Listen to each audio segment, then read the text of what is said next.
Hi friends, மணத்தக்காளி கீரை குழம்பு வைக்கலான்னு இருக்கேன். நான் இப்போது மணத்தக்காளி கீரை விதை, பச்சைக்காய், இது தக்காளி, வானலில் எண்ணெய் விட்டு கடுகு வெந்தயம் போட்டு தாளிச்சாச்சு. சின்ன வெங்காயம் பூண்டு போட்டு வதக்கிட்டேன். இப்போ தக்காளியெல்லாம் போட்டுடலாம். அதில் உப்பு போட்டிருக்கேன். இது தக்காளி வதங்கட்டும்.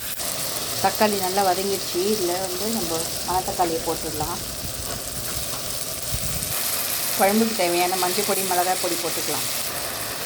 இது நல்லா கொஞ்சம் பச்சை வாசனை போக வதக்கலாம். அதுலேயே எண்ணெயில் வதங்கட்டும். குழம்புல புளி சேர்த்துட்டோம். இப்போ உப்பு காரம்லாம் சரியாக இருக்குதான்னு பார்த்துட்டு கொஞ்ச நேரம் மூடி வச்சுட்டா அது பாட்டுன்னு வேகும்.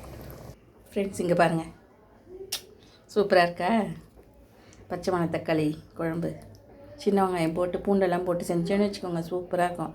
லாஸ்ட்டாக ஒரு சிட்டிகை வெல்லம் போட்டு இறக்கிட்டேன். செம்ம டேஸ்ட்டு. ட்ரை பண்ணி பாருங்கள் ஃப்ரெண்ட்ஸ். அடுத்த வீடியோவில் பார்க்கலாம். ஓகே, பாய். சப்ஸ்கிரைப் பண்ணுங்கள், ஷேர் பண்ணுங்கள், பெல் பட்டன் அமுத்துங்க.